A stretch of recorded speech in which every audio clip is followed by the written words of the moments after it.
Pero ahora, aparte de la ley, se ha manifestado la justicia de Dios, testificada por la ley y por los profetas. La justicia de Dios por medio de la fe en Jesucristo para todos los que creen en Él.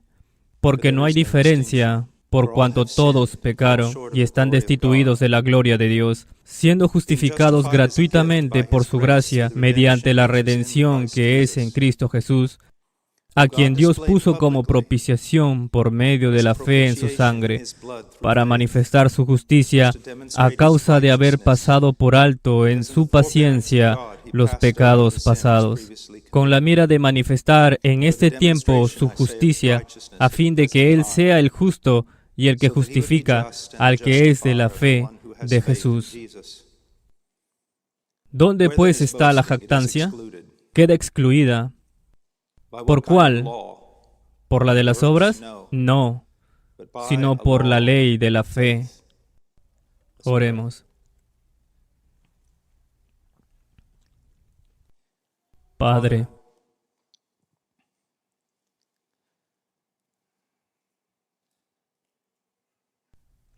por favor, escúchanos.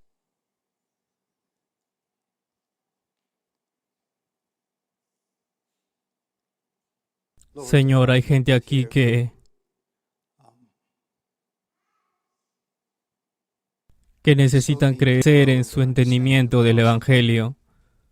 Hay otros que no conocen el Evangelio. Señor, hay un rango tan amplio ante mí esta noche. Hay muchos que han caminado contigo por años y conocen tu verdad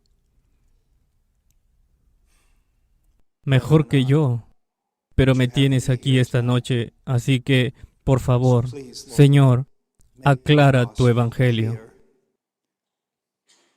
Que tu Evangelio venga con poder. Y suplicamos la justicia de Cristo. Su nombre, nuestra única confianza. Si no haces nada, oh Dios, nada se hará.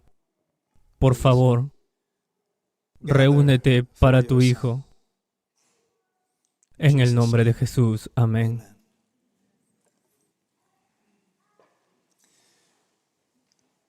El texto que le leí, particularmente los versículos 25 al 26, han sido llamados por algunos de los más grandes teólogos y predicadores en la historia de la Iglesia. Es el Acrópolis de la fe cristiana, la alabanza. Acrópolis se refiere a una ciudad fortificada, la ciudad central, y creo que tienen razón en esa suposición. Si solo pudiera reservar una parte de las Escrituras, sería esta.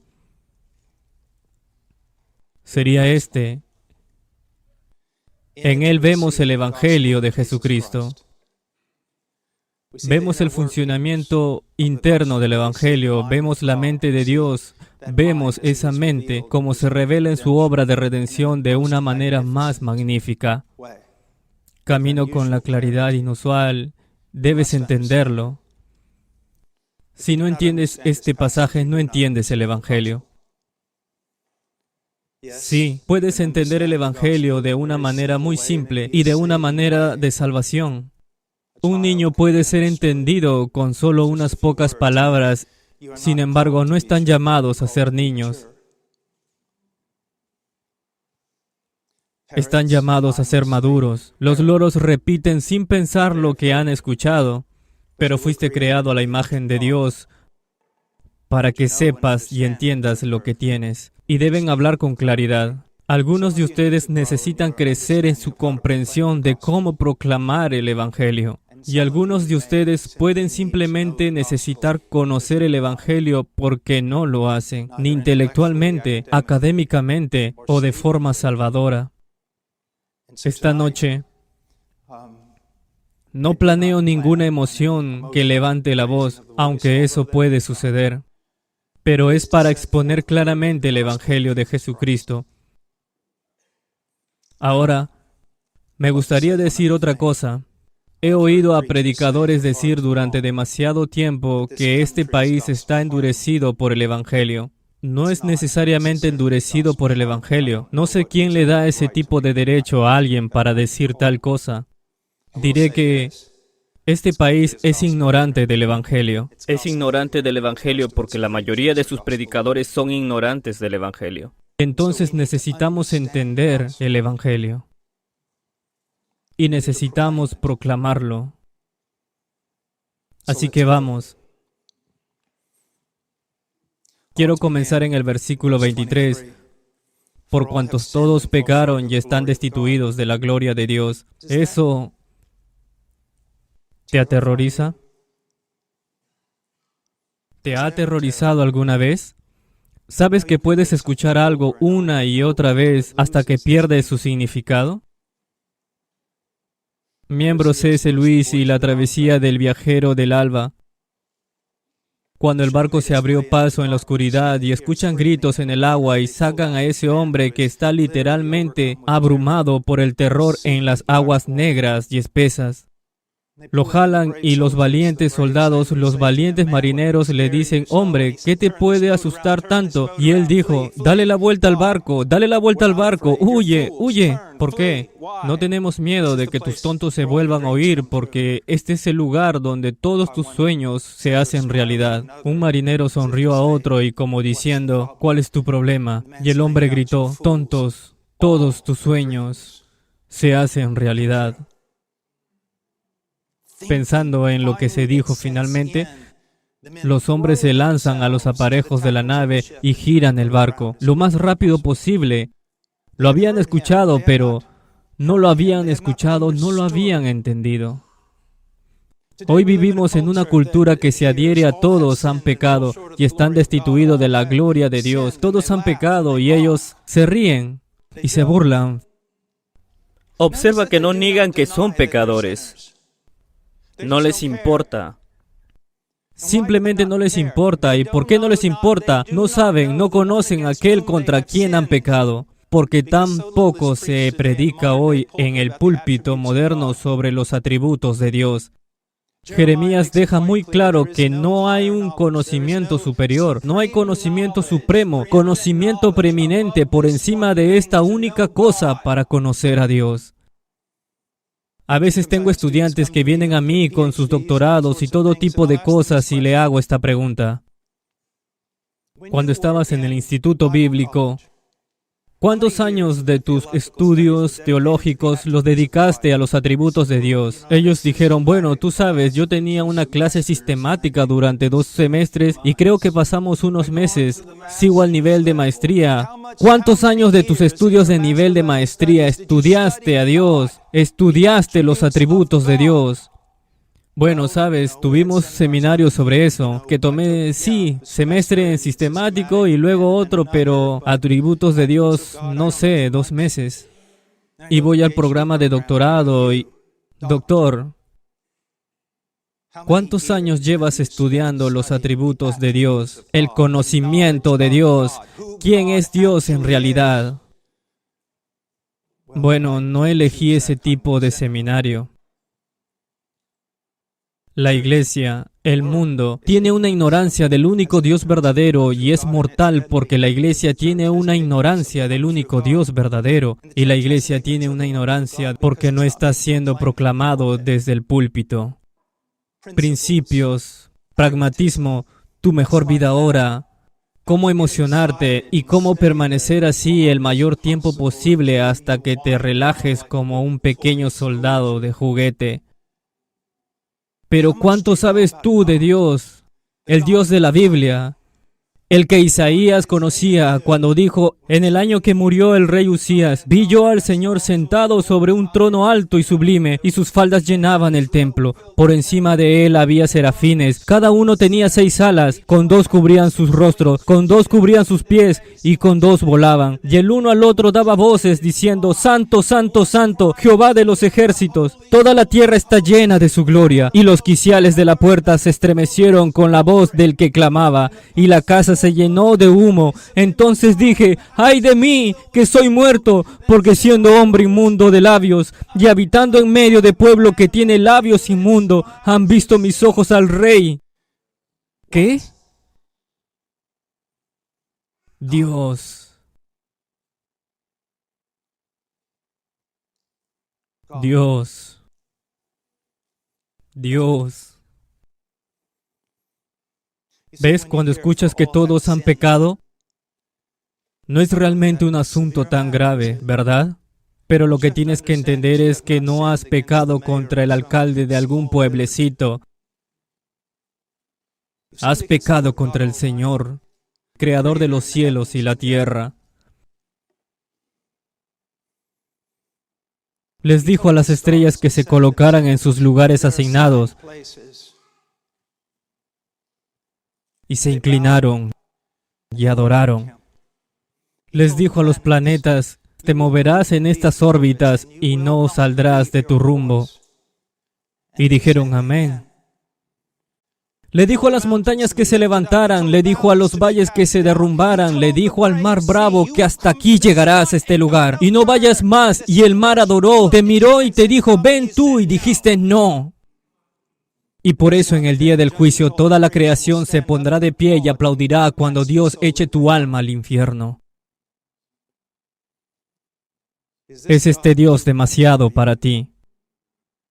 En tus sentimientos mileniarios, todos han pecado y están destituidos de la gloria de Dios. ¿Tienes miedo?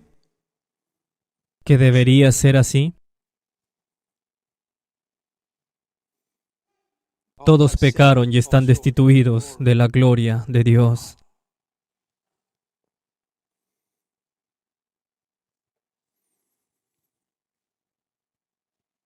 Destituidos de la gloria de Dios. Si alguna vez ha habido un verso en la historia de la hermenéutica que ha sido retorcido, es este. Oh, sé lo que te dicen los predicadores modernos.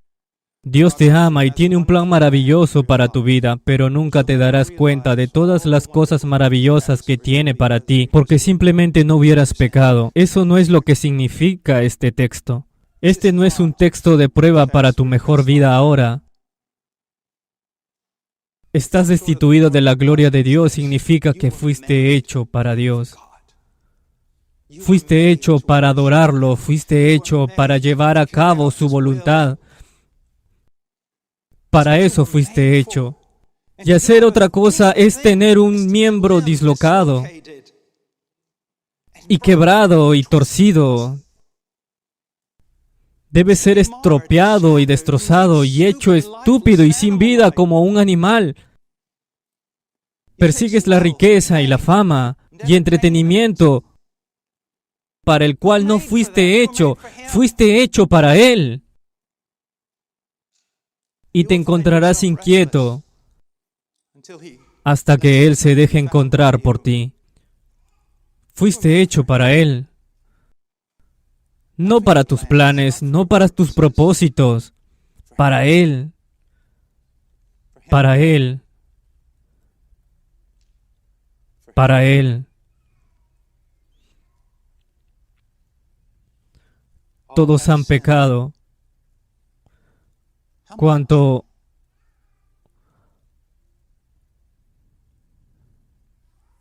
miren Romanos capítulo 3, versículo 9. ¿Qué pues?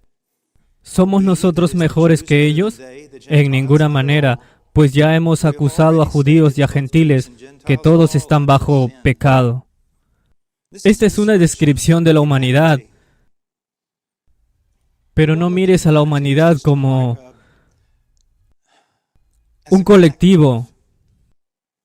Esto está hablando de ti fuera de Cristo. Esto está hablando de mí fuera de Cristo. Así es como Dios ve a la humanidad. Así es como Dios te ve. Porque no hay justo ni aun uno.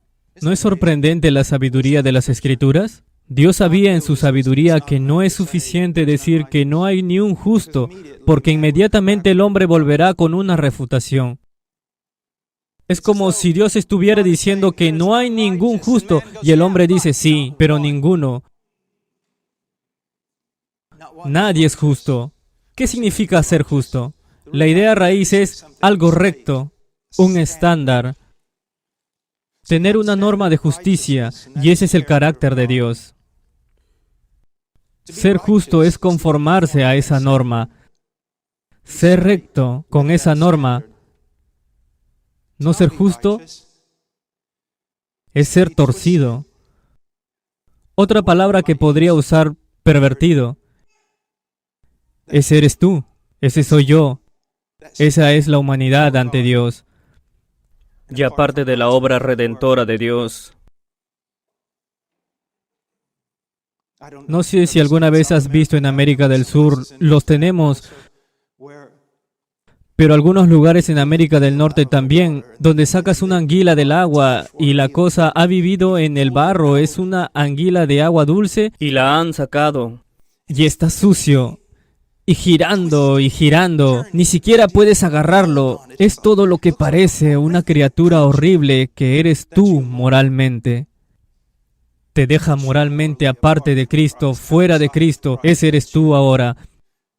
En este punto te puedes estar preguntando por qué. No digas que somos nosotros en lugar de ti, porque quiero que no encuentres consuelo en el colectivo. Dios te está mirando como un individuo. No mires a la izquierda, no mires a la derecha, no trates de incluir al predicador en esto. Este eres tú. Este eres tú.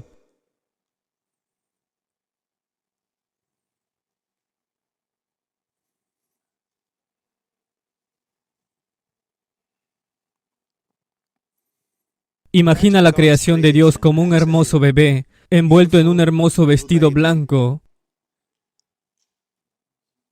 colocado en una hermosa cuna blanca, con almohadas y sábanas y edredones blanco, purísimo, prístinos.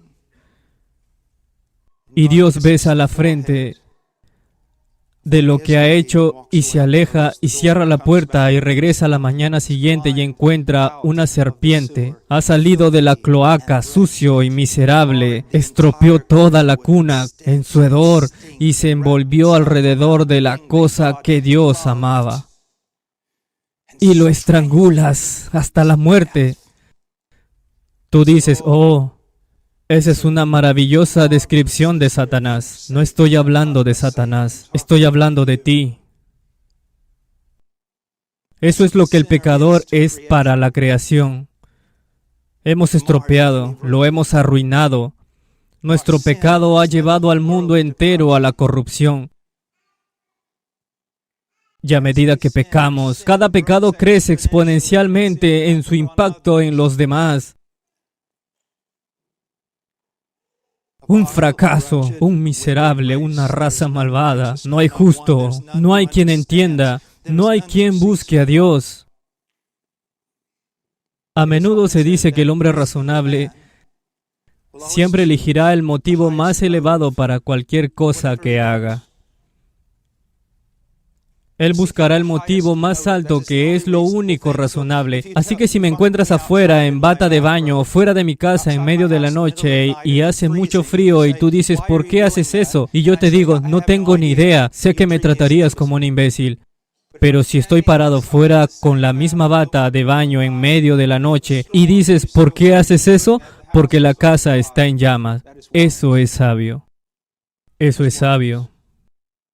¿Y cuál es mi punto?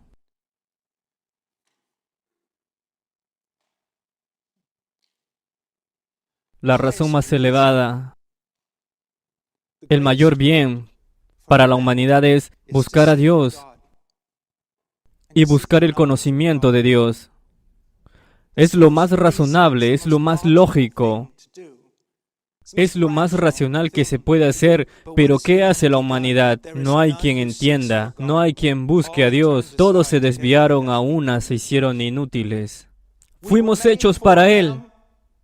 Ahora, completamente inútiles. Eso es la humanidad. De ningún profeta a Dios. Y luego sigue y dice, no hay quien entienda, no hay quien busque a Dios. Todos se desviaron, a una se hicieron inútiles. No hay quien haga lo bueno. Sí, pero no hay ni siquiera uno. Una mayoría de las personas con las que hablo en la calle a menudo, en la iglesia y en las escuelas cristianas, siempre defenderán su moralidad como la esperanza de su salvación. Estoy bien.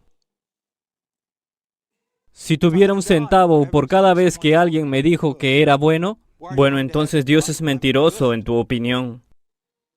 Porque Dios dice que no eres bueno. No hay bueno ni uno solo. Quiero decir, en comparación con Adolfo Hitler, todos pueden obtener A o B, pero en comparación con Dios,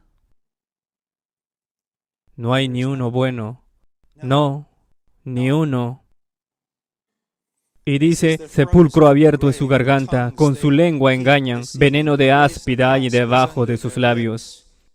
Así es como Dios ve una mentira. ¿Alguna vez has dicho una mentira? Has dicho muchas mentiras, pues cuenta el número de tus mentiras. Puedes verlas como mentiras piadosas, pequeñas mentiras, mentiras inofensivas. Pero así es como Dios lo ve. Tu garganta es una tumba abierta. Es un asqueroso y podrido pozo negro de muerte. En tu lengua es como una víbora. Engaña, veneno hay en tus labios. ¿Ves que Dios no ve las cosas como nosotros vemos las cosas? Déjame ponértelo de esta manera. Ni siquiera ves las cosas como las veía tu abuela. ¿Entiendes lo que estoy diciendo? Hace solo 70 años, había ciertas cosas que si las hacía en público serías arrestado o puesto en un psiquiátrico. Pero en tu generación son aplaudidos. En cuestión de tan solo 70 años, 7 décadas, si tus padres y tus abuelos pudieran volver contigo, pensarían que te habías vuelto loco. Así que en solo un espacio de 70 años, en el espacio de cuando estabas en la escuela, fue fundado en 100 años. Si alguien de hace 100 años regresara y ver la moralidad de este país e incluso lo que va a aceptar y ver, te habrían llamado loco retorcido, malvado, mentalmente. ¿Hasta qué punto ha caído el hombre desde Adán? ¿Qué tan lejos estamos de la opinión de Dios? Todos han pecado. Su boca está llena de maldición y de amargura. Sus pies se apresuran para derramar sangre. Quebranto y desventura hay en sus caminos, y no conocieron camino de paz. Un filósofo dijo que si tenemos un día sin guerra, es simplemente porque todos están cargando sus armas. Matar, mutilar.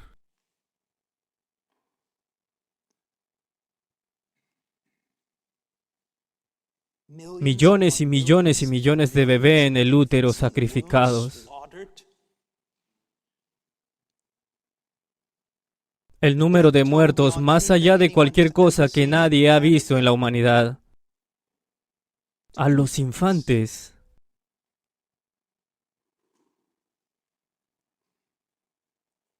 Y lo que necesitas entender es que Dios no solo juzga individualmente, juzga colectivamente. Juzga a los hombres y juzga a las naciones, los juzga juntos.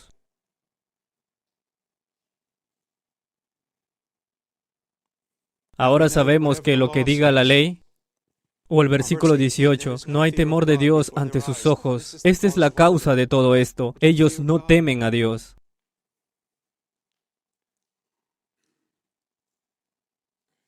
Dime qué significa miedo. Bueno, significa miedo. Si hubiera significado otra cosa, yo hubiera escrito otra cosa. Significa miedo.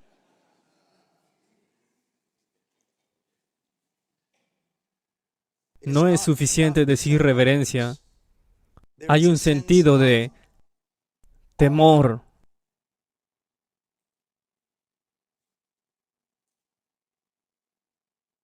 Un sentido de alteridad.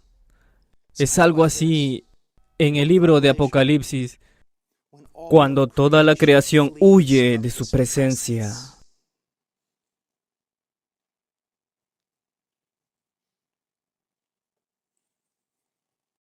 Pero sabemos que todo lo que la ley dice, lo dice a los que están bajo la ley, para que toda boca se cierre y todo mundo quede bajo el juicio de Dios. ¿Cuál es el propósito de la ley? Tiene muchos propósitos, incluso tiene propósitos y santificación. Pero el propósito principal de la ley y el fundamento del propósito de la ley es exponer tu pecado.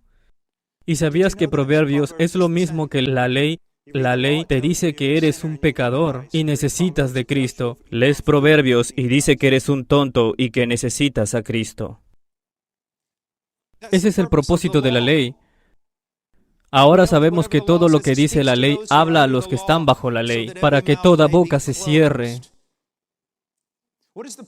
¿Qué es lo que sucede en la realidad? Predicando, el predicador pone un piso de concreto. El predicador pone barras de acero de este lado, barras de acero de este lado, y barras de acero al frente de ti, y barras de acero atrás de ustedes, para que el único lugar donde puedas mirar ahora sea arriba. Estás condenado, y la única salida es hacia arriba.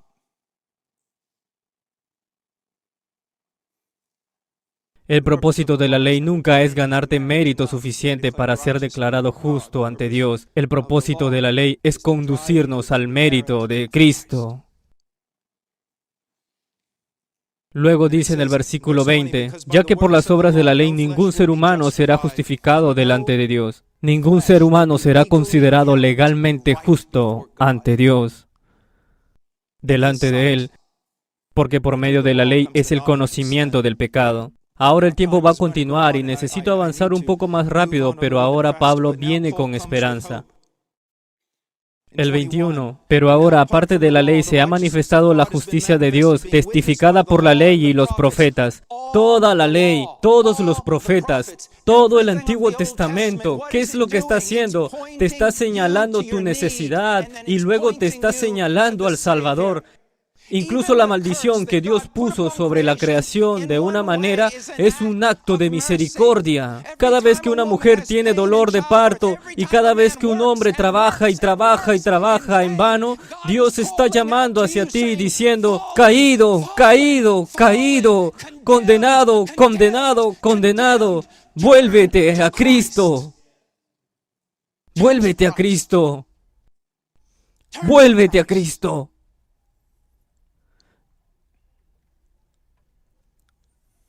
Pero ahora, aparte de la ley, se ha manifestado la justicia de Dios, testificada por la ley y los profetas. La justicia de Dios por medio de la fe en Jesucristo, para que todos los que creen en Él, porque no hay diferencia. Cristo. Cristo. Un joven me dijo una vez que estaban todos emocionados y dijeron que sí, Cristo es todo lo que necesitamos. Y dije, joven, Cristo es todo lo que tenemos. No tienes nada más aparte de Cristo. Nada. La palabra destituido debe ser frecuente en tus labios. Aparte de Cristo, estoy destituido. No lo encuentro a la mitad del camino. No aporto nada a mi salvación excepto mi pecado. No es 99% Jesús o 99 Jesús y 1% de ti. Y si fuera un 1% de ti, tú todavía te irías al infierno, porque fallas en ese 1% y yo también. Es todo de Cristo. Y cualquier religión que no lo enseñe de esta manera es solo una pobredumbre vil y apestosa. Hipocresía farisaica. Hipocresía farisaica. Es solo Cristo. ¿Por qué los predicadores de antaño hablaban de arar? Esto es arar. Esto es decirle a usted. He trabajado en muchos empobrecidos países en los que he trabajado en lugares donde la gente se moría de hambre. Si le ponían un sándwich de mortadela en las manos de Bill Gates, Lo tiraría al suelo, no lo necesita. Un poco de agua y ese sándwich de mortadela le ponía en las manos de algunos de los pobres con los que he trabajado y caían de rodilla y querían besarme en las manos. No quieres a Dios, no necesitas a Dios porque no ves tu necesidad. Y tal vez incluso algunos de ustedes se han unido a esta universidad cristiana solo para que de alguna manera obtengan un beneficio de ella, pero Cristo no es el centro de tu vida. Y tu condenación será mayor.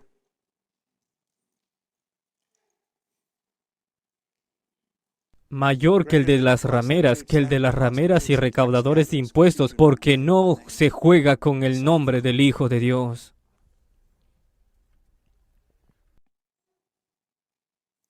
Todos pecaron y están destituidos de la gloria de Dios. Todos. Y ahora Pablo va a hacer un giro en el pasaje. Nos dirigimos a la esperanza. Ahora está hablando con el cristiano y ha dicho que no puede ser justo ante Dios a través de tu ley y a través de tu iglesia, a través de tu religión, aflicción y a través de su identificación con algún predicador o sacerdote. Todo eso es correcto, nada de eso funciona, nada de eso, nada de eso. Luego continúa diciendo, pero siendo justificados gratuitamente por su gracia a través de la redención que es en Cristo Jesús. La redundancia se entiende siendo justificado como un regalo. Por su gracia. Podría haber dicho simplemente ser justificado como un regalo o ser justificado por su gracia, pero él quiere estar doblemente seguro de que entiendes lo que está diciendo. Es que estás justificado, es un regalo, es un regalo, es un regalo, es un regalo. ¿Por qué? Los hombres constantemente quieren decir que es mi trabajo, es mi trabajo, es mi trabajo, me lo gané, me lo gané, me lo gané.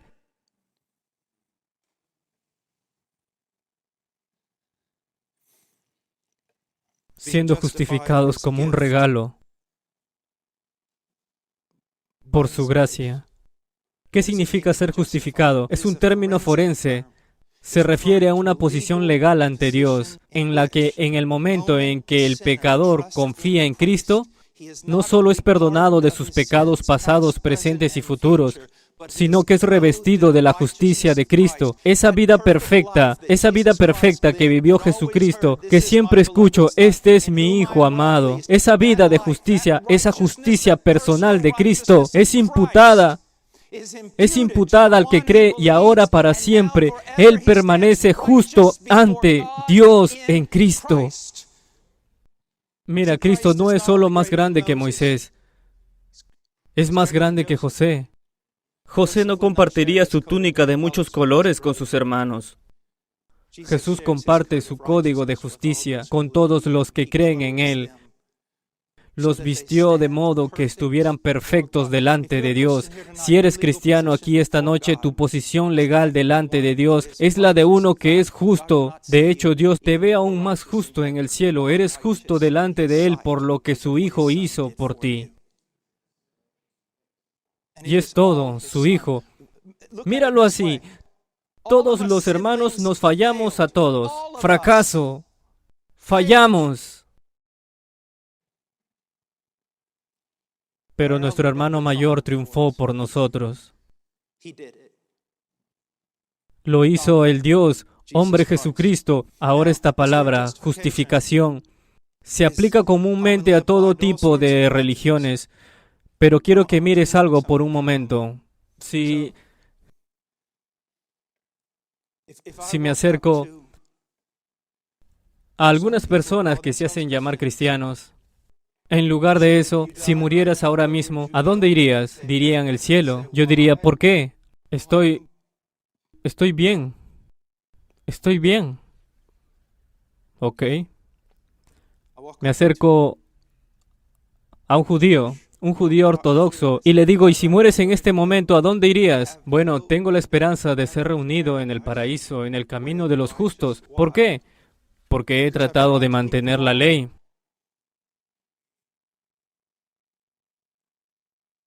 Ok. Soy un hombre justo. Ok. Y ahora con un musulmán, si murieras ahora mismo, ¿a dónde irías? Iría al paraíso, porque he creído y he leído el Corán. He seguido los grandes pilares de la ley. Doy limosna a los pobres. He hecho peregrinaciones. Soy un hombre justo. Todos tienen algo en común. ¿No es así? Son justos en sí mismos. Llegas hasta el cristiano, el verdadero. Si tú murieras ahora mismo, ¿a dónde irías? El cristiano dice, en pecado fui concebido, y en pecado fui dado a luz. Me desvié desde el vientre. He quebrantado todos los mandamientos justos que Dios alguna vez hizo. ¿Cómo podrías tener alguna esperanza de ir al cielo? Tengo la esperanza de que Jesucristo, el justo, lo hizo todo. Lo hizo todo. Lo hizo todo. La religión nunca se trata de que los hombres obtengan gloria. Se trata de que Dios obtenga gloria por salvar a los hombres. Por cuanto todos pecaron y están destituidos de la gloria de Dios, siendo justificados gratuitamente por su gracia, mediante la redención que es en Cristo Jesús. Redención. Vamos a hablar en esa guerra en un momento. Escucho a veces en canciones cristianas, ¿sabes? La gente grita, he sido redimido. Los puritanos solían decir de que hay algunas palabras que nunca deben salir de nuestros labios, si es que no son con unos labios temblorosos. Hay ciertas palabras demasiado preciosas para pronunciarlas sin una cabeza inclinada y un corazón quebrantado y mirando a Jesús. La redención es una de ellas. ¿Me han comprado? Sí, te han comprado. Tú tienes.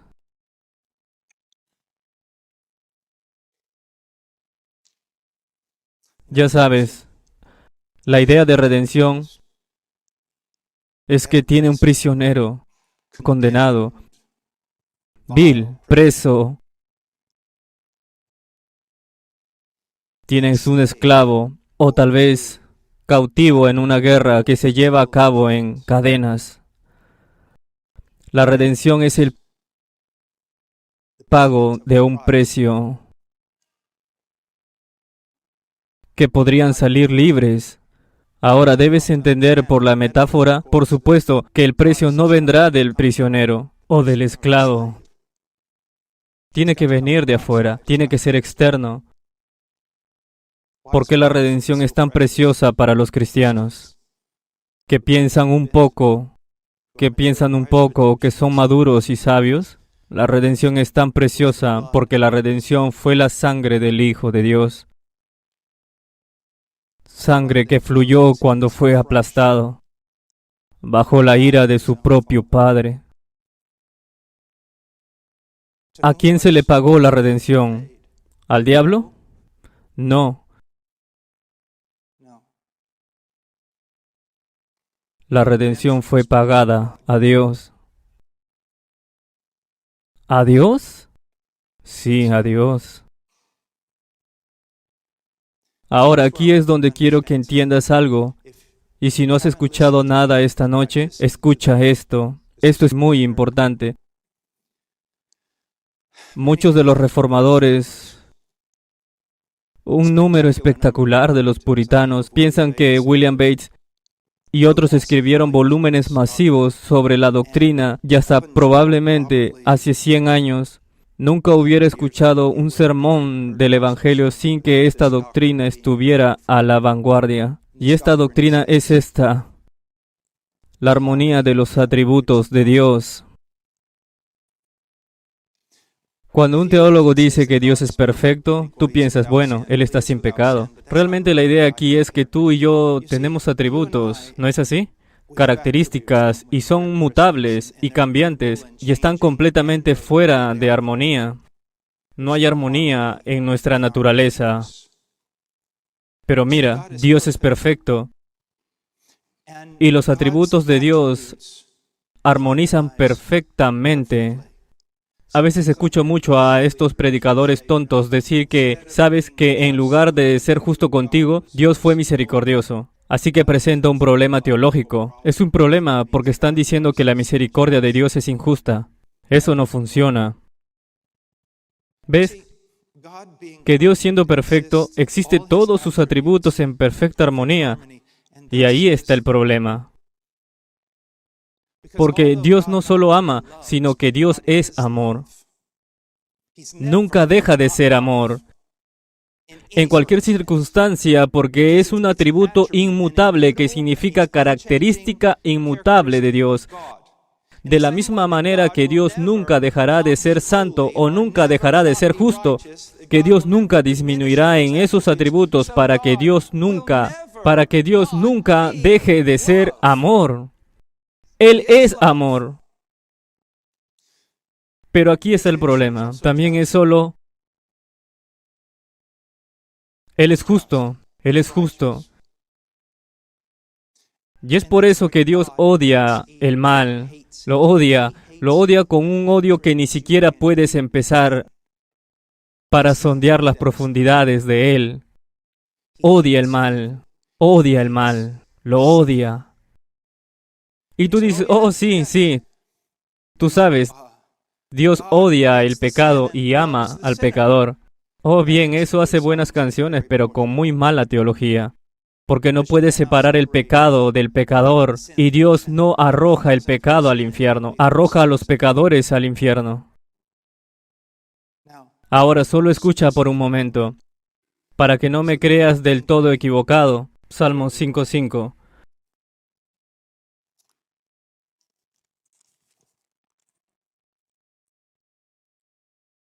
Los insensatos no estarán delante de tus ojos. Aborreces a todos los que hacen iniquidad. Otra traducción dice que odias a todos los que hacen mal. ¿Eso describe a alguien aquí en la audiencia esta noche? Aborrece a todos los que hacen el mal. No dice que aborrece el pecado, dice que aborrece a los que cometen pecado. Los aborrece, aborrece el pecado y los aborrece a ellos. Su ira es manifestada contra ellos. ¿Y por qué? Es justo. Él es justo. Ahora tú dices, bueno, tú sabes, eso no me gusta. Bueno, está bien, déjame darte otro texto. Salmo 7. Dios es un juez justo y Dios está airado contra el impío todos los días. Si tuviera un centavo por cada predicador en la televisión que dijo a la gente, ahora, lo primero que quiero decirte es que Dios no está enojado. Bueno, lo primero que quiero decir es que en realidad está extremadamente enojado. Pero aquí está la pregunta, que es una pregunta teológica muy importante. Si estás sentado aquí, ¿sabes que no tiene mucho sentido? Bueno, estás pensando... En primer lugar, la gente me dirá, bueno, Dios es amor, entonces, ¿cómo puede Dios odiar? Bueno, déjame hacerte una pregunta. ¿Amas a los judíos? ¿Amas a los africanos? ¿Amas a los bebés? ¿Lo haces? Ok.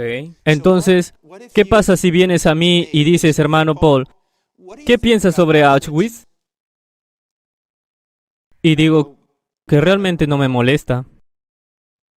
No me importa. Quiero decir que no me mueve nada. Bueno, hermano Pablo, ¿qué opinas sobre la esclavitud en el periodo colonial? Oh, sabes, ayudó a la economía. Hermano Paul, ¿qué piensas de los 60 millones de bebés asesinados en abortos solo en los Estados Unidos? Oh, ya sabes, son un inconveniente. ¿Qué pasa si no reacciono a esas cosas horribles? ¿Qué pensarías de mí? ¿Creerías que soy inmoral? Pensarías que soy un monstruo. Pensarías que soy un monstruo. ¿Cómo puedes oír hablar de Auschwitz y de todos los judíos asesinados y torturados y experimentos y no tiene sentido la justicia? ¿Cómo puedes pensar en la esclavitud colonial y no solo retorcerte de ira? Y tú, sin embargo, dices, lo hago porque soy justo. Y yo te digo, oh, tienes derecho de hacer eso, ¿y Dios no? Entonces, tienes derecho a estar enojado y declarar la guerra a quien acabo de describir en Romanos 3. Tienes derecho a sacar el pecho y decir, haré justicia, odio todo lo que es malo, amo la justicia, pero en el momento en que te digo que Dios hace exactamente eso, tú dices, no me gusta un Dios así.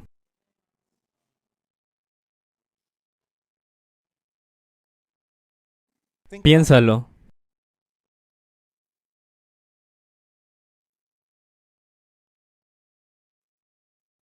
Estaba predicando sobre Noé y una vez una señora dijo que ese no es mi Dios y yo le dije, ciertamente no lo es.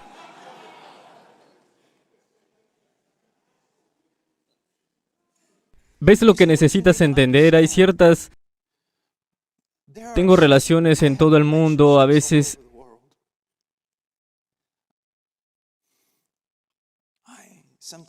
siento que soy más latino que estadounidense. He vivido tanto tiempo en Los Ángeles, en el mundo latino. Cuando estoy en África, tengo tantos años, ahora 20, algunos años, cuando vi a los cristianos afganos y tratamos de rescatarlos del infierno en el que están, ahora comprándolos como si fueran ganado. Los amo, pero también me enojo cuando veo que Paul Washer es un pecador. Pero hay algo en mí que se llama la imagen de Dios y cuando veo estas cosas que me enojan porque amo a esa gente. Quiero que sepas algo. Dios es un Dios que está enojado todos los días mientras matamos niños. ¿Cómo vivimos como si Él no fuera?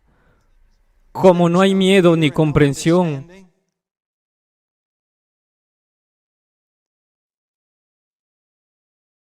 ¿Cómo nosotros somos víboras y nuestros hijos son como víboras nacidas? Mientras el mundo se derrumba en una locura y una inmoralidad a medida que declaran la guerra a Dios, mientras asesinamos a los inocentes, mientras destruimos virtudes, como tomamos un cuchillo y lo clavamos justo en el corazón de todo lo que es hermoso, cómo vomitamos nuestra iniquidad. Sí, Dios odia.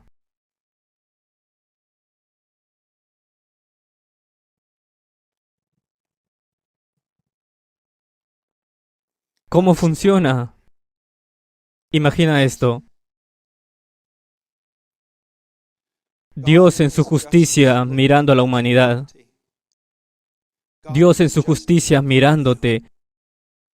Te das cuenta que si pudieras sacar tu corazón ahora mismo y lo pongo en un CD o en algún tipo de reproductor de video y mostrarlo, cada pensamiento que has pensado, incluso lo que estás pensando en este momento, y si lo muestro ante esta congregación de personas, saldrías corriendo de aquí y nunca volverías a mostrar tu rostro aquí. Todo lo sabe Dios.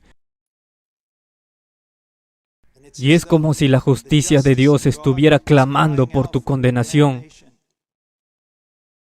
Y con una mano la misericordia de Dios está reteniendo su ira, y con la otra mano la misericordia de Dios te está llamando para que vengas a la salvación antes de que sea demasiado tarde. Pero puedo asegurarte, amigo mío, que un día se retirará la oferta, y no habrá oferta de salvación, y la mano de la misericordia de Dios será retirada, y no quedará nada para ustedes por toda la eternidad, excepto la ira de Dios Todopoderoso, el santo odio de Dios contra toda tu maldad.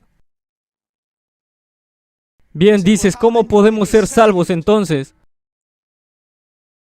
Los puritanos lo habrían dicho de esta manera. ¿Cómo puede ser la misericordia de Dios y la justicia de Dios reconciliados?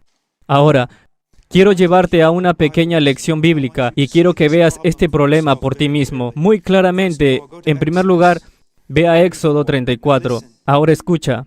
Éxodo 34. Esta es una de las más grandes revelaciones de Dios en el Antiguo Testamento. Dios desciende y habla por sí mismo. Versículo 5 del capítulo 34 de Éxodo. El Señor descendió en la nube y estuvo allí con él, proclamando su nombre. Luego el Señor pasó delante de Moisés y proclamó, el Señor, Dios misericordioso y clemente, lento para la ira y grande en misericordia y verdad. Es misericordioso por 1000 generaciones. Hasta ahora tan bueno, es tan hermoso. Y luego continúa, incluso se pone mejor. perdona la maldad y la rebelión y el pecado. Pero no está tratando de darnos un estudio de Hebreos aquí. Está acumulando un término sobre otro para decir que este Dios perdona todo tipo y clase de pecado. Pero mira, es misericordioso por 1000 generaciones, perdona la maldad, la rebelión y el pecado, pero de ninguna manera tendrá por inocente al culpable. Espera, eso no tiene mucho sentido, ¿verdad? Perdona todo tipo y clase de pecado, pero todos los que son culpables de pecado serán castigados. ¿Cómo logras que Él perdone todo tipo y clase de pecado? Pero todos los que alguna vez hayan cometido pecado serán castigados. Y castigado precisamente con justicia. Y tú dices, ¿cómo funciona esto? Lo que necesitas ver, Dios castigará todo pecado que se ha cometido. Él castigará cada pecado que hayas cometido. Hay una de dos formas que lo hará. Castigará cada pecado que hayas cometido mientras pasas la eternidad en el infierno, expulsado de la presencia de Dios y sufriendo positivamente toda la fuerza de su ira. Esa es una forma en la que Él castigará cada pecado que hayas cometido. Hay otro camino. Para los que confían en Cristo, Él castigó cada uno de tus pecados sobre su Hijo cuando lo colgó en el Calvario y aplastó a su propio Hijo bajo toda la fuerza de su ira que tú y yo merecíamos por una eternidad en el infierno. Tus pecados van a ser castigados, cada uno de ellos. Mis pecados van a ser castigados, cada uno de ellos. La pregunta es, ¿cómo quieres hacer esto? ¿E ir al infierno por la eternidad? ¿O mirar al que está levantado como serpiente en el desierto, llevando tu pecado y aplastado bajo el santo odio de Dios en tu lugar?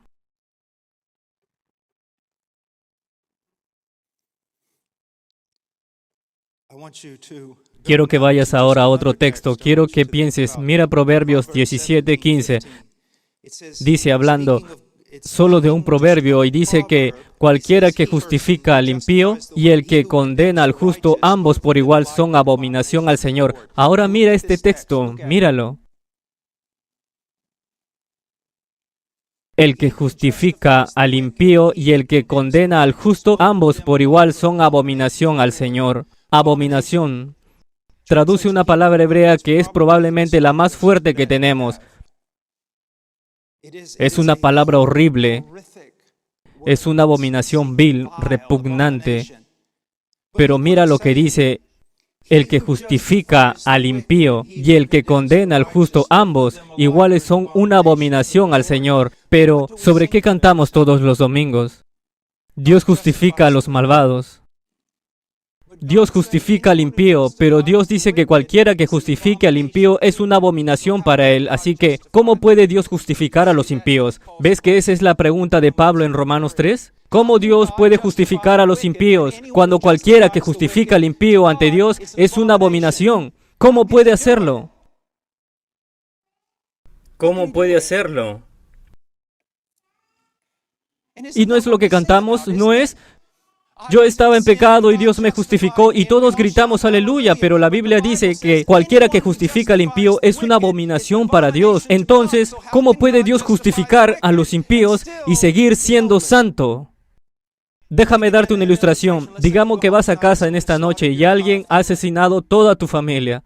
Y el asesino está acabando con toda la vida de esta persona. Tu hermano menor, cuando entra por la puerta, tira al asesino al suelo, tú lo atas, llamas a la policía, todos en tu ciudad, tu vecindario, vienen a la corte, se reúnen más tarde, porque todos querían a tu familia, conocían a tu familia. Este criminal ahora está de pie ante el juez, es culpable.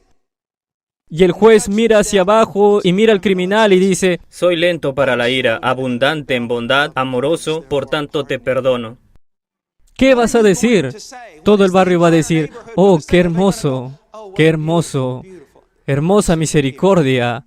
No, te vas a enojar mucho. Vas a decir que el juez es mucho más corrupto que el hombre que asesinó a toda tu familia. Vas a escribir al presidente, vas a escribir al Congreso, vas a ir a las noticias, vas a decir, este hombre es tan vil. Entonces, ¿cómo puede Dios perdonarte a ti y a mí? ¿Ves? Ahí está el problema. Si simplemente te perdona y me perdona, ya no es justo.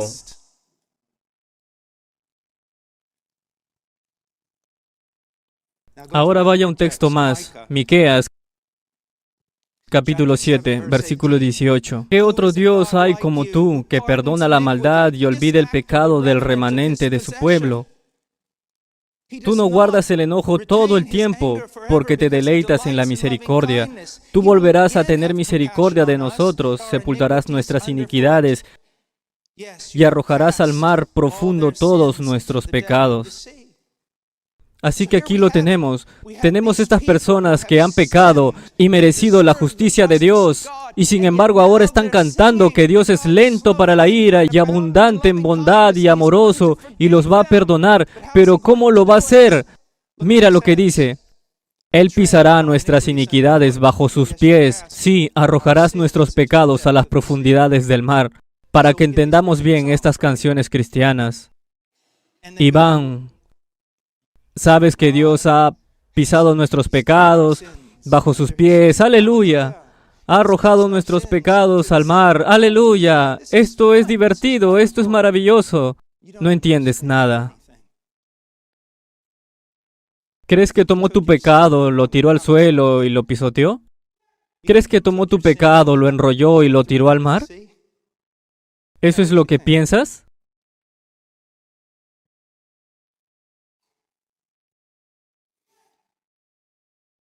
Tomó tu pecado y lo arrojó sobre su hijo, y pisoteó a su hijo debajo de su propia ira. Tomó tu pecado y lo puso sobre su hijo y lo arrojó a su hijo en el mar de su santo odio contra el mal.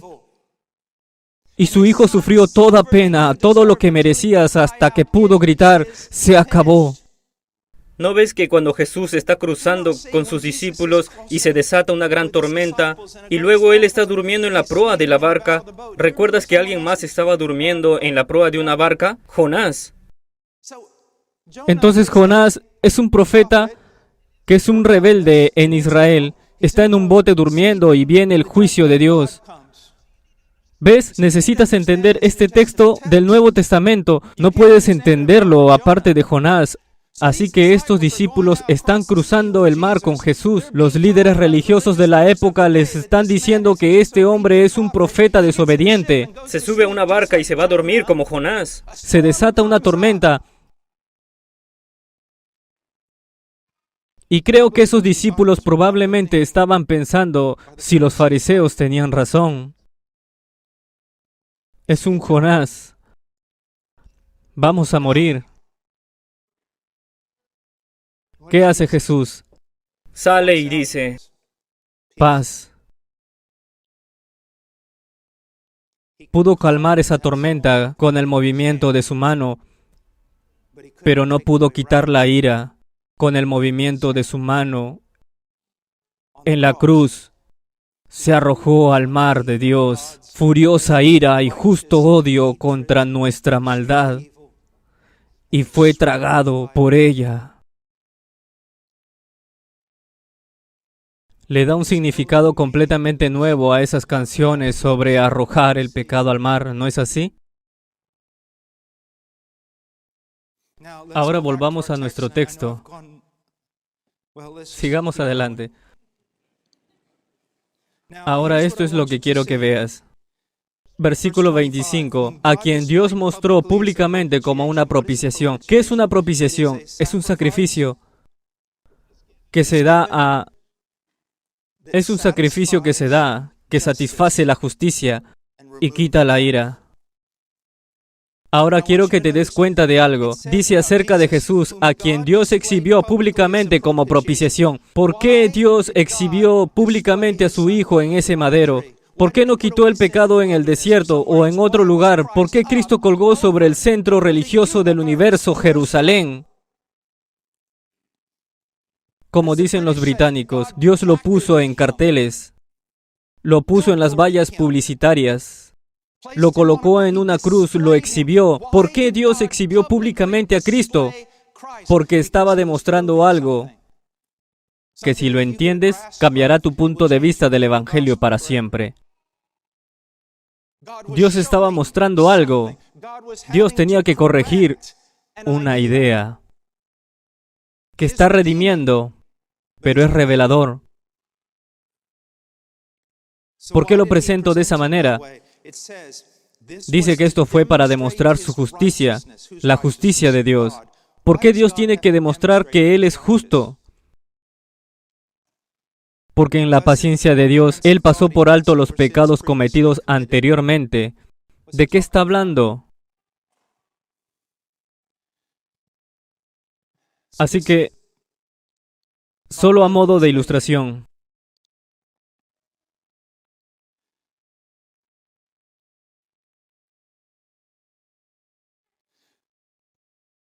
en la caída en el jardín, la justicia perfecta lo hubiera terminado ahí. Pecaste, te mueres, ahora. Imagina al acusador, no solo de los hermanos, sino al acusador de Dios. Adán y Eva caen, y justo después de eso tenemos el protocolo del Evangelio, la primera promesa del Evangelio. Alguien vendrá, una semilla nacida de mujer. Vendrá alguien, vendrá a rectificar toda la situación. ¿Te imaginas a Satanás diciendo: ¿dónde está tu justicia, Dios?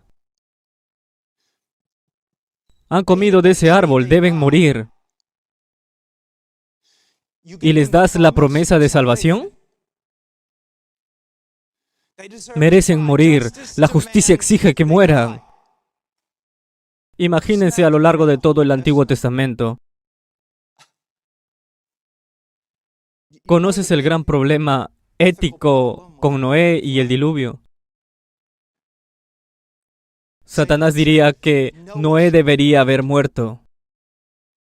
Noé merecía la muerte tanto como nadie más, y eso es cierto, que Noé era un pecador, lo demostró más tarde, ¿no? Ellos merecían morir. ¿Dónde está tu justicia? Aquí no veo justicia. Oh, Abraham, tu amigo, puso a su esposa en peligro, no te creyó. ¿Dónde está tu justicia? ¿Dónde está tu justicia? Yo peco, caigo, justicia, justicia sobre mí. ¿Dónde está tu justicia con estas cosas de suciedad? Oh, en Israel, Israel, tu pueblo me adoraron en el desierto, así lo dijiste. ¡Mátalos! Vamos, David. David, tu precioso David, un hombre conforme a tu corazón, es un adúltero y un asesino. ¿Dónde está tu justicia? ¿Dónde está? ¿Ves? Desde tu pequeño y lamentable punto de vista, donde te has elevado para ser una especie de pequeño Dios, te sientas por encima del juicio de Dios porque estás en desacuerdo con sus juicios. El cielo tiene una visión más clara, está en desacuerdo con su misericordia. ¿Cómo puedes mostrar misericordia cuando la justicia exige que todos estos mueran? Y entonces un día Dios respondió la pregunta. Ahora solo por el bien del drama lo haré. Dios está sentado en su trono. Él llama a Satanás al frente y al centro. Satanás,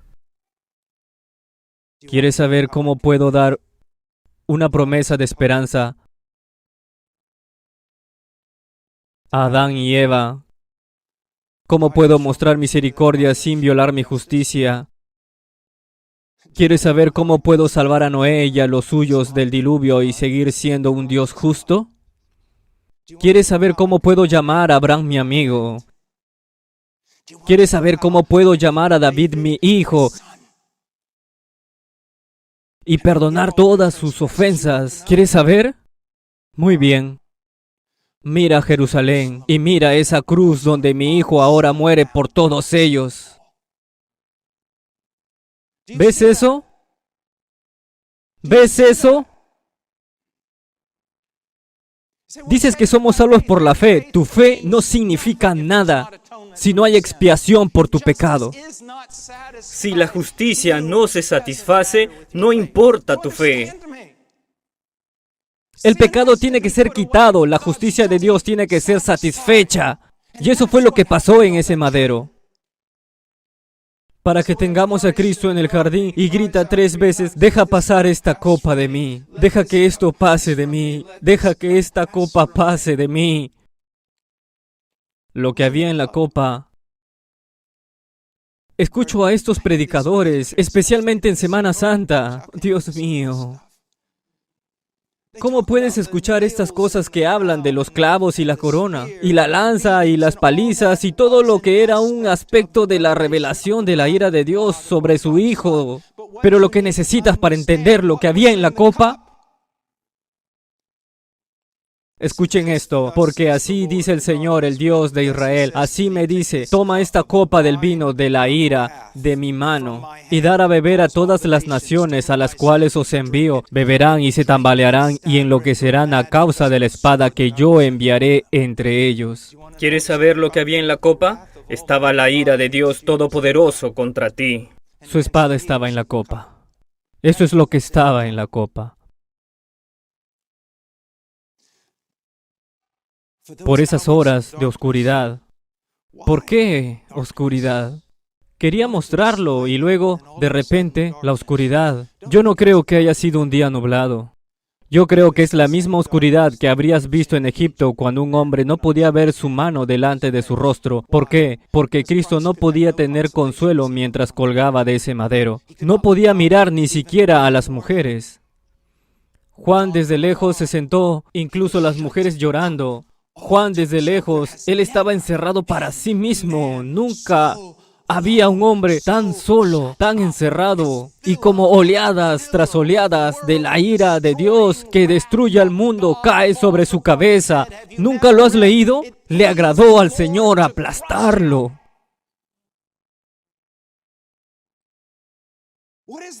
¿Qué es la cruz?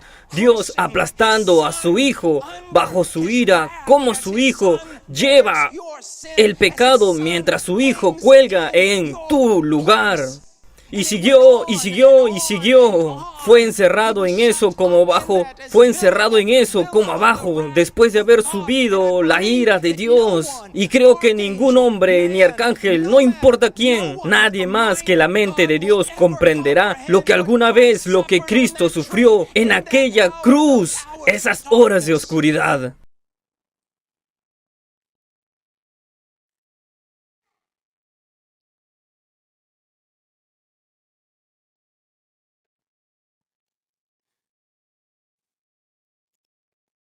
Y cuando bebió la última gota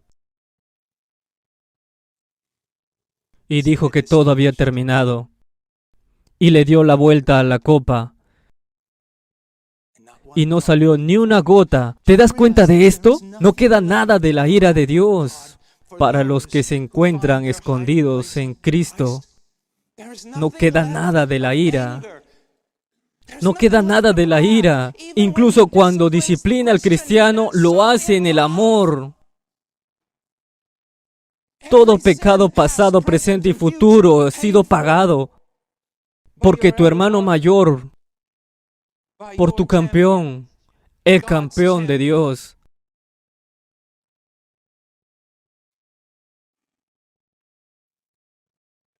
murió. Una muerte sangrienta. Y lo pagó todo. Habiendo Dios hecho eso, ¿realmente quieres presentarles tus obras a Él en el día del juicio y decirle, no necesito a tu hijo? Lo haré bien por mi cuenta. Sostén tu religión, tu sacerdote, tu predicador. ¿Realmente borrachos, drogadictos, prostitutas, los ladrones y asesinos pueden encontrar un camino al cielo a través de Jesucristo, pero para los farisaicos necesitan que se les diga que no entrarán a través del ojo, que no entrarán por el ojo de una aguja, con una pizca de santurronería en la espalda. Es por Cristo y solo Cristo. Él murió. Eso es lo que me controla. Él murió por mí. Él murió por ti, pero no se quedó muerto. Arriba, se levantó de la tumba. Se levantó. El que fue entregado a causa de nuestras transgresiones, también resucitó a causa de nuestras transgresiones, aunque de una manera extremadamente el texto es difícil. Pero al menos la idea central aquí es que... Bueno, déjame ponértelo de esta manera. Todas estas preguntas acerca de si Dios es justo o cómo Dios puede ser justo y misericordioso al mismo tiempo, Cristo respondió esa pregunta en la cruz en un sentido, reivindicó a Dios. ¿No fueron todas esas acusaciones a lo largo de todos los siglos de que Dios no era justo? Cristo reivindicó a Dios cuando murió en ese madero. Y cuando Dios lo resucitó de entre los muertos, Dios reivindicó a su Hijo. Y Él les demostró algo. Cuando Dios lo resucitó de entre los muertos, Él fue diciéndote que cada uno de tus pecados es expiado por todos. Y esto es prueba de que lo levantó de entre los muertos. Se acabó tu deuda. Miro atrás de mi vida antes de Cristo y desearía no haber sido lo que era.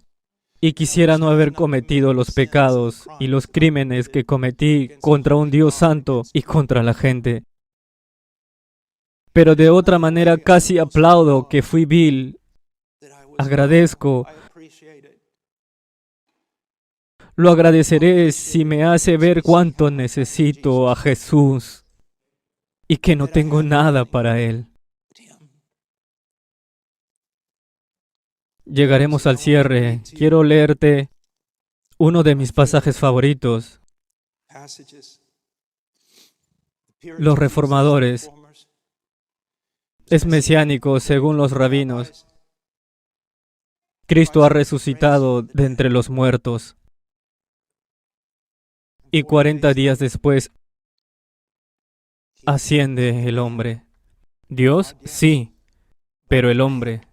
Cristo Jesús, huesos de nuestros huesos y carne de nuestra carne. Mi hermano, sube y llega a las puertas de la gloria,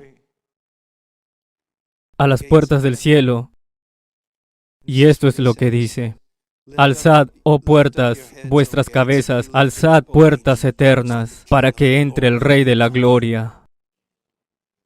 Spurgeon y otros han dicho, a su voz todos dicen en el cielo, corren hacia el parapeto y miran por encima del muro del cielo y dicen, ¿quién es este? ¿Quién se atreve a mandar en el cielo? ¿Qué hombre ha llegado tan lejos? ¿Qué hombre se atreve a poner su mano en este pestillo? Jesús responde.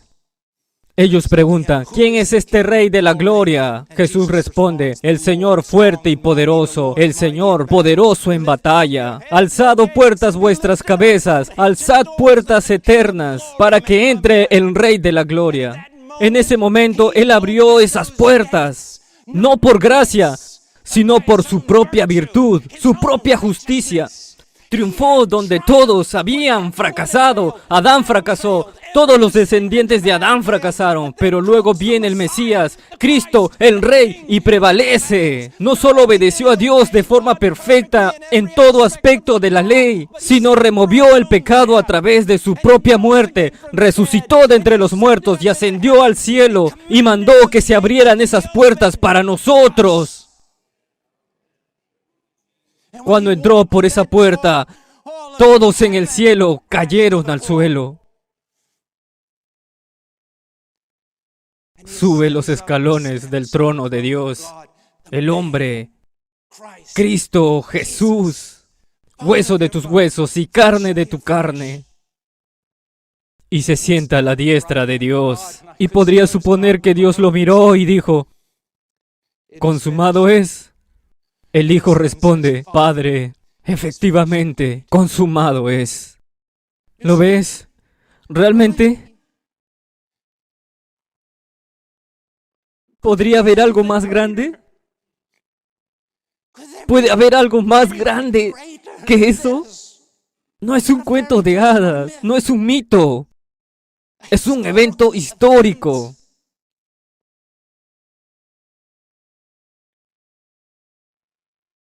Hoy he pecado lo suficiente como para ser expulsado. Pero mi hermano ha prevalecido. Y ha prevalecido por su pueblo. Y un día volverá. Él volverá con voz de mando, con voz de trompeta.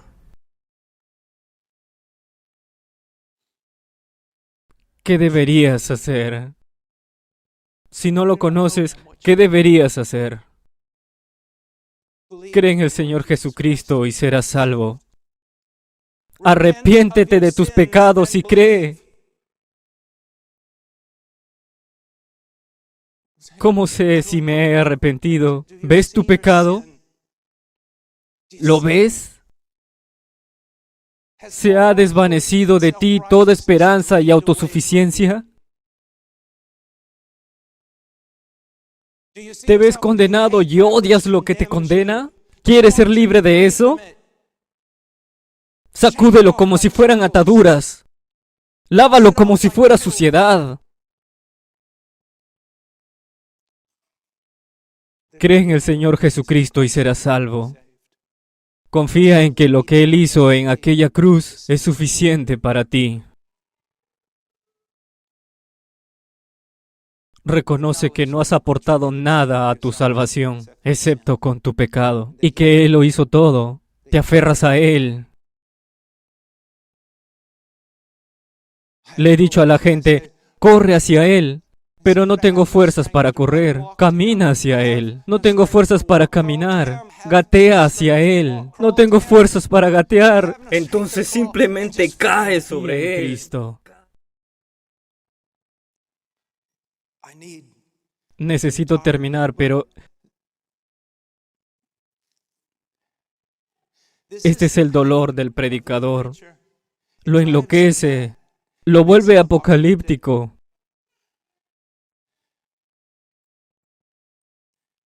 Que sé tan poco acerca de esta cosa gloriosa, pero incluso lo que sé, no sé cómo decirlo con palabras. Supongo que ni siquiera las palabras de los ángeles podrían describir lo que Cristo es y lo que Cristo ha hecho. Oh, creed en Él.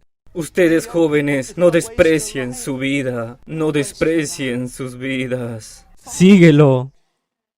Ahora tengo 61 años, he vivido en Él 40 años. No me arrepiento de nada de lo que perdí en su nombre. Solo me arrepiento de todo lo que guardé para mí. Yo confío en Él. Sírvele, sírvele. Conoce su evangelio. Predícalo. Pero lo más importante, cree en Él. Cree en Él. Creer, confiar en Él. Oremos.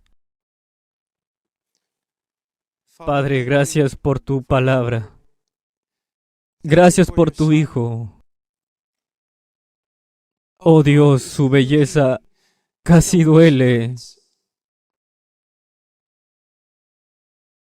Su gloria es tan grande. Por favor, Dios, por favor, Dios. Por favor, trabaja entre esta gente. Anima a los maduros, a los piadosos, a que sigan contigo, seguir adelante para conocer al Señor. Animar a los jóvenes, Señor, que los perdidos puedan ser salvados. Oh Dios, abre sus corazones, saca su corazón de piedra y reemplázalo con un corazón de carne. Haz una obra de tu espíritu, oh Dios, en el nombre de Jesús.